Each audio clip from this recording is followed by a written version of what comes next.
सत्संग का मजा लेना, आनंद लेना, ये सामान्य शुरुआत वाले साधक के लक्षण है। लेकिन सत्संग के तत्व में टिकना, ये ऊंची समझ के धनी के अंतःकरण में होता है। सत्संग में आनंद आ गया, अच्छी बात है, लेकिन आनंद सदा नहीं रहता, दुख भी सदा नहीं रहता, सुख भी सदा नहीं रहता। बड़ी बड़ी ऊंची साधना वाले साधकों को यहां भ्रम घुस जाता है कि हम सत्संग में होते तो बहुत ऊंची स्थिति होती है, फिर संसार में जाते तो हमारी स्थिति डामाडोल हो जाती। ध्यान समाधि लगाते तो अच्छी स्थिति होती है, और ध्यान समाधि नहीं लगी तो स्थिति हमारी डामाडोल हो जाती है। तो स्थिति होती है और फिर बदलती है, लेकिन अच्युत ज्यों का त्यों है, ये उधर नजर जाना चाहिए। स्थिति च्युत हो जाती है, लेकिन अच्युत जो है ना, वो च्युत नहीं होता। अंतःकरण में राजसी वृत्ति आई, तामसी आई, सात्विक आई तो बड़ा अच्छा लगा, आनंद आया। राजसी आई तो प्रवृत्ति की, फिर जरा कुसंग मिला तो तामसी हुई। कुसंग से तो बचना चाहिए, पक्की बात है। अति प्रवृत्ति स्वार्थपूर्ण, ये भी गिराती, पक्की बात है। लेकिन सदा सात्विक स्थिति रह जाए, ये आग्रह करने से साधक की फरियाद बनी रहती। ये अंतःकरण की अवस्था बदलती है। सात्विकता आई, राजसता आई, तामसता आई, लेकिन एक ऐसा तत्व है जो एक रस है, अच्युत। आप उसी के सनातन अंश हैं, उसी में जग जाए, उसी में सावधान रहे। ओम ओम अच्युताय। तो कितनी भी गिरी हुई स्थिति ज्यादा देर गिर नहीं रहेगी। और किसी भी स्थिति में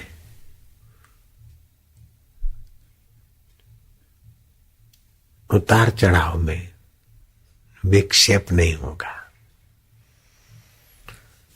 साधकों के जीवन में कई ऐसे उच्च प्रकार के अनुभव भी होते हैं, और फिर भी फरियाद तो बनी रहती है। क्यों?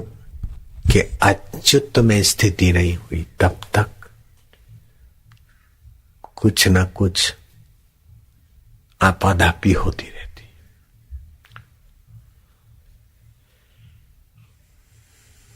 बोले सत्संग में हमारा मन नहीं लगता। अगर सत्संग में मन नहीं लगता होता तो दोबारा सत्संग में कैसे आए? मन लगता है, लेकिन सत्संग में मन टिकता नहीं, वो स्थिति टिकती नहीं। क्योंकि अंतःकरण और मन कहीं भी एक जगह टिक जाए तो वो अंतःकरण और मन रहेगा ही नहीं। उसमें तो परिवर्तन होना ही है, होना ही चाहिए। सत्संग का महत्व स्व में टिक जाए तो फिर नहीं जाएगा। इसीलिए सत्संग को आदर से सुने, और सुने हुए सत्संग को बार बार विचार करें, और उस सत्संग की बातों को स्व में ले आए। सत्संग की कभी कभी ऐसी ऊंची बात आती है कि 12 साल तप करने से भी वहां आदमी नहीं जा सकता जो 12 मिनटों में सत्संग के द्वारा पहुंच जाता है। इसीलिए कबीर जी ने कहा, सत्संग की आधी घड़ी सुमरण वर्ष 50, वर्षा वर्षे एक घड़ी अर्ट फिरे 12 मास। कबीर जी ने कहा, सुमरण से सुख होता है, सुमरण से दुख जाए। और ये भी कहा, सुमरण ऐसा कीजिए खरे निशाने चोट, मन ईश्वर में लीन हो हले जीवा होठ। तो शुरू शुरू में जीवा होठ हलाते हैं, हर्ष जाप करते, पाप नाशिनी ऊर्जा बनती। फिर दीर्घ उच्चारण करते तो कार्य साफल्य ऊर्जा बनती, शक्ति बनती। और उसके बाद प्लुत उच्चारण करते हैं तो हले न जिह्वा होठ की स्थिति बनती। लेकिन वो स्थिति बनती है, फिर स्थिति है ना वो बनी, अब यहां खास सजगता चाहिए। स्थिति बनी, लेकिन स्थिर तत्व और स्थिति बनने वाला अंतःकरण में भेद यहां पता चलता है। यहां कहते हैं गुरु कृपा ही केवलम शिष्यस्य परम मंगलम। तुलसीदास जी ने कहा तन सुकाय पिंजर कियो, धरे रैन दिन ध्यान, तुलसी मिटे न वासना बिना विचारे ज्ञान। समर्थ रामदास ने दासबोध में लिखा कि अगर मोक्ष चाहिए, ऊंची आध्यात्मिक उन्नति चाहिए, तो अद्वैत ज्ञान का आश्रय लेना चाहिए। अद्वैत माना अनेक अनेक दिखते हुए भी एक तत्व में जगना चाहिए। जैसे आंख ने अनेक देखा, लेकिन ज्ञान स्वरूप देवता एक है। 7 रंग देखे, दुनिया की अनेक चीज देखी, लेकिन ज्ञान सत्ता एक। कान ने अनेक शब्द सुने, लेकिन ज्ञान देवता तत्व रूप से परमेश्वर आत्मदेव एक है। जीभ ने अनेक रस चखे, लेकिन ज्ञान वही का वही। जो देखने में आया, जिसने सत्ता दी, वही चखने में देता है, वही सुनने में देता है, वही सूंघने की अनेक चीजें, लेकिन ज्ञान एक। ऐसे ही मन के सोच विचार अनेक, लेकिन उसको देखने वाला ज्ञान स्वरूप मेरा परमेश्वर ओम एक।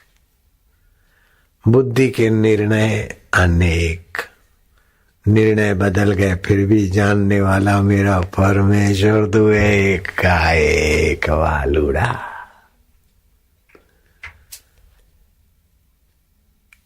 एवो दी देखाड़ वाला एवो दी उगाड़, भुलावी हूं मारू ने तारा में डूबाड़। ये शरीर में हूं, संसार की वस्तु और संबंध मेरे हैं। ये छिछरी अवस्था में, इंद्रियों की अवस्था में, तुच्छ संसारी अवस्था में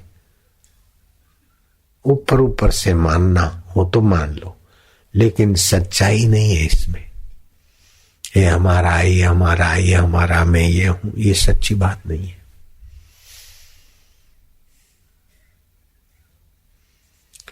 अगर इस शरीर को मैं मानते हैं तो इस शरीर को तो 7 साल में पूरे के पूरे कण बदल जाते, हड्डियां भी बदल जाती, तो ये मैं कैसे हुआ? कोई विज्ञानी ये सिद्ध नहीं कर सकता कि आप जो ये शरीर जो है आप ही है, और कोई दर्शन शास्त्र भी सिद्ध नहीं कर सकता कि ये जो दिखने वाला शरीर है आप है। आप ज्ञान स्वरूप अच्युत के सनातन सपूत है।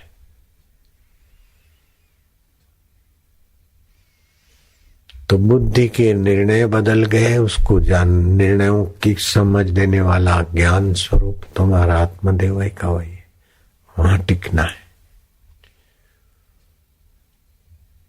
शरीर की अवस्थाएं बदल गई, उसको जानने वाला ज्ञान देवता परमेश्वर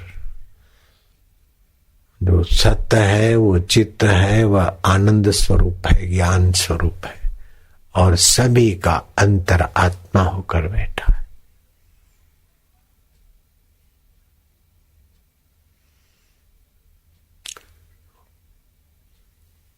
तो जो भगवान को प्रीति पूर्वक भजते हैं उनकी बुद्धि में भगवान ये योग देते हैं, ज्ञान योग।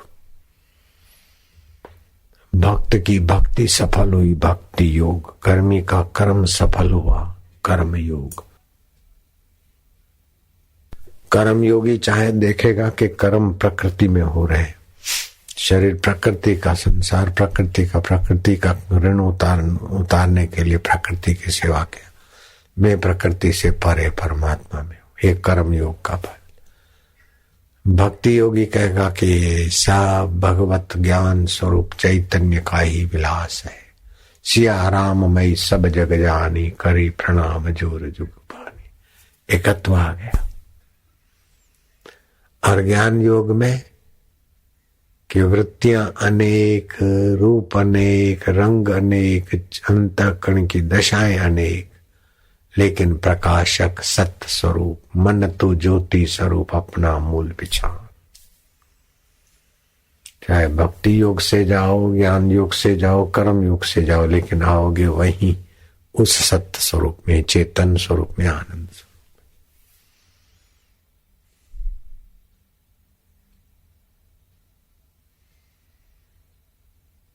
कुछ स्थिति बनाए रखने की कोशिश जब करते ना तो और गड़बड़ी होती है।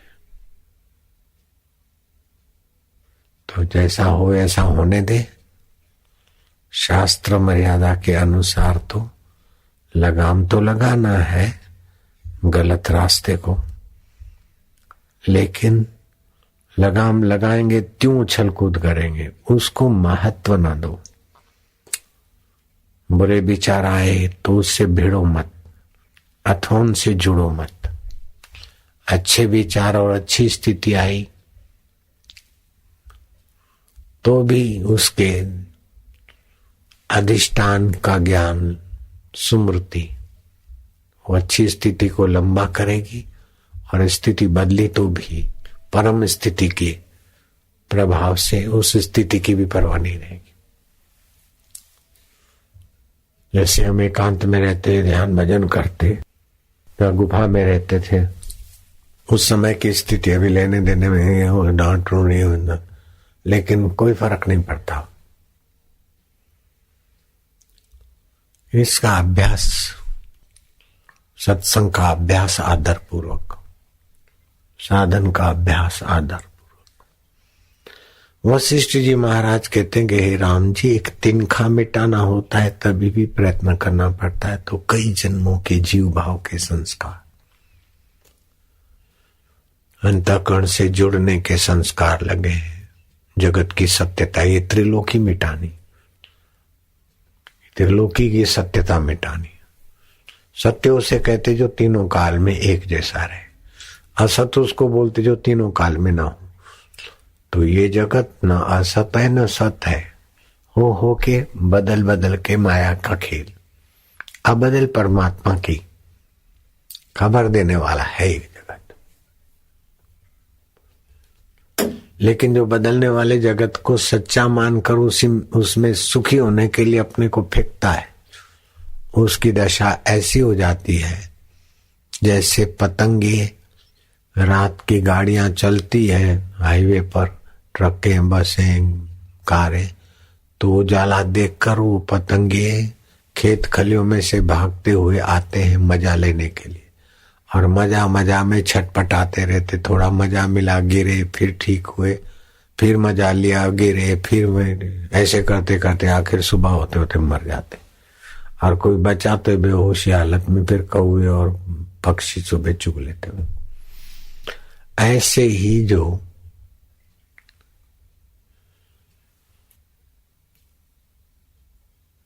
क्षणिक सुख के पीछे पड़ते हैं, आंखों के द्वारा पिक्चर देखी मजा आ गया, कान के द्वारा सुगंध ली मजा आ गया, जीभ के द्वारा अच्छा व्यंजन खाया मजा आ गया, कान के द्वारा वाहवाही सुनी मजा आ गया, पति पत्नी का काम विकार का संभोग किया मजा आ गया। तो मजा आ गया आ गया आ गया आ गया, इसमें क्षीण हो जाते। मजा जहां से तरंगित हुआ उस मूल में पहुंचने के लिए खाएं तो संयम से, देखें तो जरूरी, सुने तो फालतू में अहंकार बढ़ाने वाली वाहवाही क्या सुनना और उसको सच्चा क्या मानना। इसमें सावधान रहे। जो हल्के सुख में, क्षणिक सुख में लग जाते वो परम सुख से वंचित रह जाते।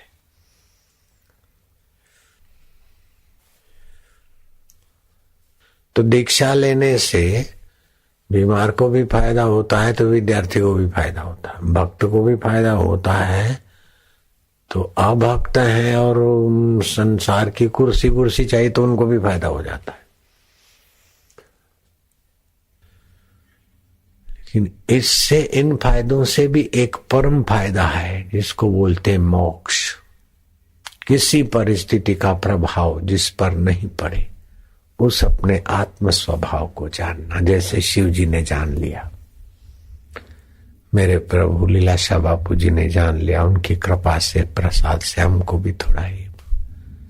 शंकर सहज स्वरूप संभारा, लागी समाधि अखंड अपारा। बहुत ऊंची स्थिति, इसको बोलते ब्राह्मी स्थिति। ब्राह्मी स्थिति प्राप्त कर कार्य रहे ना शेष, मोह कभी ना ठग सके, इच्छा नहीं लवलेश। भाई जरा पिक्चर देख के मजा लूं, ये इच्छा नहीं होगी। जरा सूंघ के मजा लूं, जरा खा के मजा लूं, जरा कर के मजा लूं, नहीं, उसकी ऐसी उत्तम मजा से उत्तृप्त रहता है कि बाहर की कई मजाएं खिंच खिंच के उसके चरणों में आ जाती है।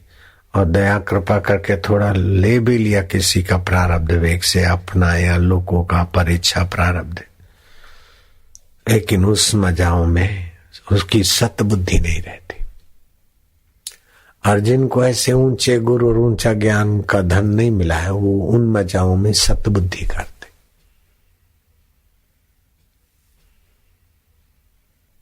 अथवा कुछ स्थिति में सतबुद्धि करते। बुद्धि में अज्ञान पड़ा है, वो ही मिटता है। जगत नहीं मिटता, संबंध नहीं बाहर के मिटते, अथवा शरीर नहीं मिट जाता। केवल बुद्धि में जो मोह पड़ा है, मोह निशा सब सोवन हारा, देखई स्वप्ने अनेक प्रकार। तो साधन करने के बाद भी मन बुद्धि का आश्रय बना रहता है। एक ऐसी अवस्था आती है कि मन बुद्धि का आश्रय छोड़कर मन बुद्धि को जहां से सत्ता स्फूर्ति और आश्रय मिलता है, उसमें अपना स्वत्व को जान जाता है। गुरुवर जी, मैं जब पूजा में बैठती हूं तो कभी कभी लगता है कि मेरा शरीर ऊपर उठ रहा है और छोटा हो गया है। ऐसा क्यों होता है? ऐसा क्यों ना हो? ये साधन में अणिमा, गरिमा, लघिमा आदि सिद्धियों के अंश भी बीज रूप में छुपे हैं।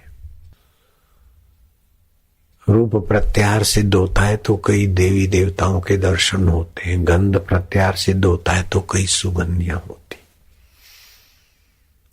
कभी योगी के शौच से भी ऐसी सुगंध आती कि वो देखे तो क्या, जैसे कस्तूरी कुंडल बसे मृग ढूंढे मन माई।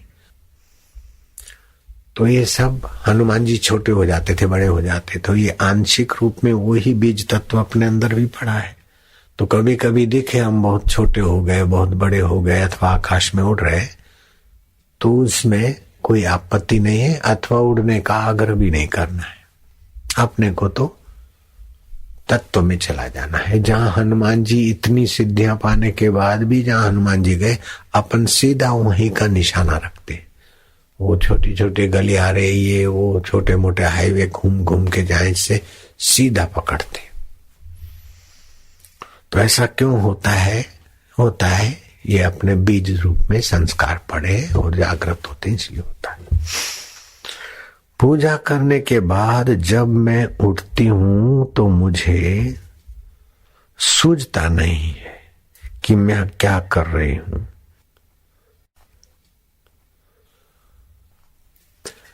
तो जब चित्त से पार दशा में अनजाने में चले जाते, जैसे गहरी नींद में कुछ नहीं सूझता है, ऐसे ध्यान की कोई सुन्न शांत अवस्था आती है तो अंतःकरण को नहीं सूझता है, लेकिन न सूझने का भी तुमको सूझ रहा है। कुछ नहीं सूझता है, उसको जो जानता है वही तुमको। वहां अगर विश्रांति हो जाए, कुछ नहीं सूझता है तो चिंता ना करो, कुछ न सूझने में पड़े रहो। सूझना अंतःकरण और इंद्रियों का खेल है। सूझने का आधार जो है उसमें एकाकार हो गए। रात्रि को नींद आती तो कुछ नहीं समझ में आता है, तो डरने की जरूरत नहीं, शरीर पुष्ट होता है। ऐसे जागृत में कुछ समझ में और सूझ में नहीं आए तो डरने की जरूरत नहीं है, उससे स्व की स्थिति पुष्ट होती है, परमात्मा में स्थिति पुष्ट होती है। तो बहुत ऊंची बात है।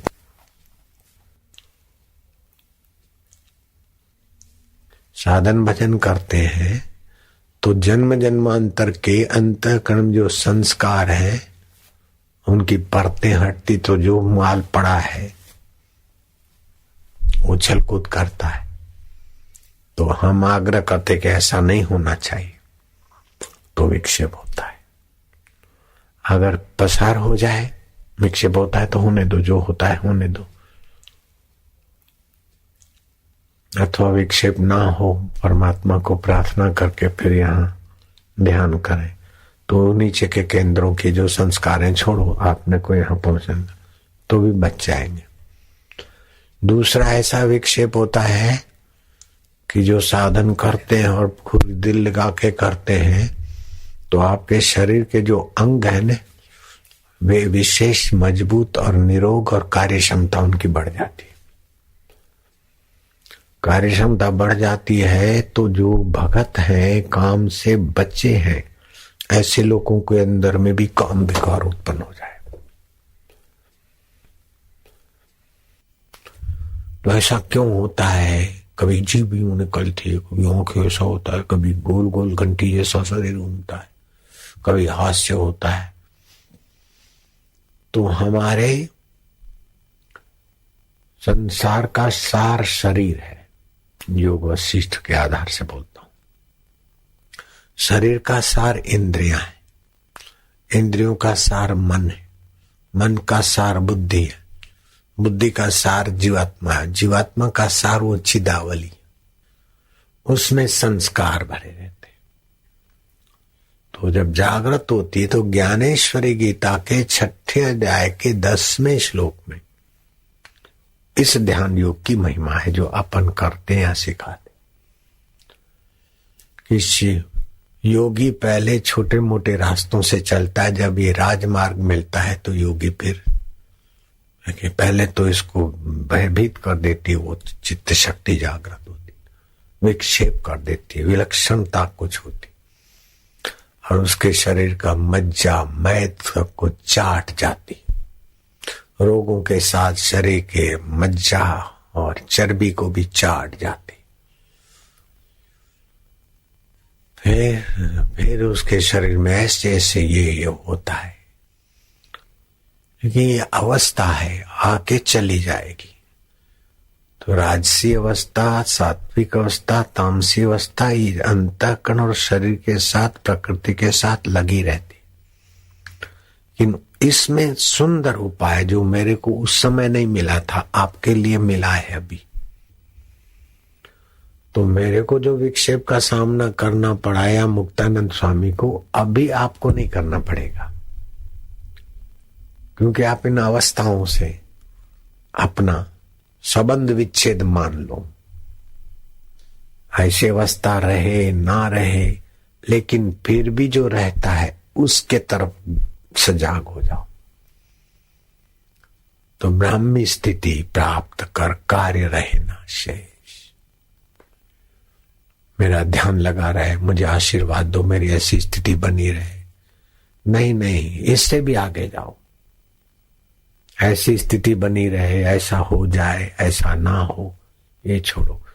जो हो के बदलता है उसको महत्व न दो, और जो कभी नहीं बदलता उसको छोड़ो मत।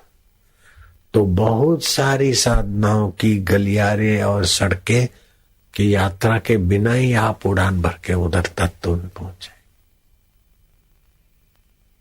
जैसे माँ को गेहूं लाना, आटा पीसना, ये करना, रसोई बनाना, और बेटे को तैयार भोजन खाना, ऐसे आपको तो तैयार माल बदला।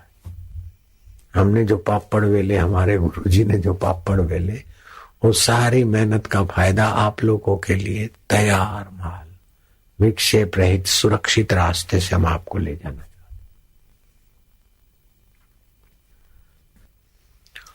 पहले तड़प थी, अभी कम हो गई, तो संसार के सत्य बुद्धि वालों के संपर्क में, खान पान में 10 प्रकार की बाह्य वस्तुओं का असर पड़ता है, भला या बुरा। स्थान का, पुस्तक का, जो साहित्य पढ़ते हैं, जैसों का संग करते हैं, इस प्रकार तड़प बढ़ाने वाले वातावरण का उपयोग करने से तड़प बढ़ती है। और तड़प जिनको नहीं है, ऐसे लोगों से हाथ मिलाना, ऐसे लोगों के हाँ में हाँ मिलाना, ऐसे लोगों के साथ उठना बैठना खाना, तो फिर वो भगवान की भक्ति का रस और तड़प डूबने लगती।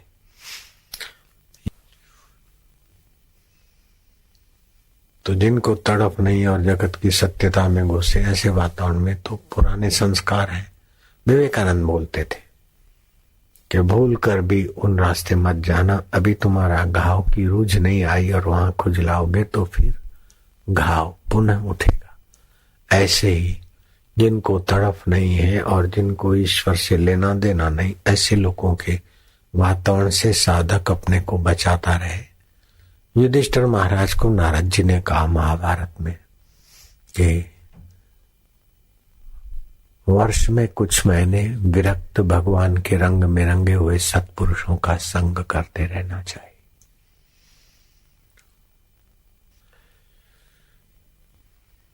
जीव मात्र जो कर्म करता है उसका फल उसे भोगना पड़ता है। किसी मनुष्य ने जीवन भर पाप कर्म किया, लेकिन मरते समय हरि का नाम ले लिया और विष्णु के धाम में चला गया, तो उसके पाप का फल कौन और कैसे भोगेगा।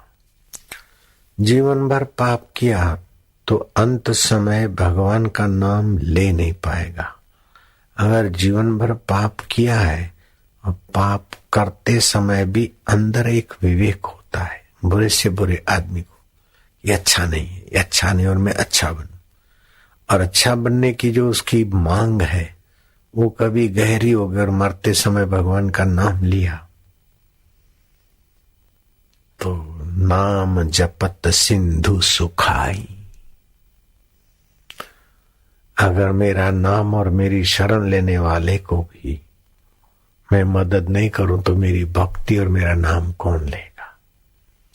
इसलिए दूसरे आदमी ये नहीं सोचना कि अपन जीवन भर पाप करें और मरते समय भगवान का नाम लेंगे, ऐसा धोखे में नहीं पड़ना। और किसी ने किया है जीवन भर पाप और मरते समय भगवान का नाम लिया और भगवान के धाम में पहुंच गया है, तो जीवन भर उसने पाप रुचिपूर्वक नहीं किया है और मरते समय उसने भगवान का नाम आर्तभाव से लिया है। जैसे भागवत में कथा आती, अजामिल ब्राह्मण, तो जो जिस भाव को रखकर कर्म करता है, देर सबेर वो ज्ञान स्वरूप ईश्वर वो परिस्थिति ला देते हैं।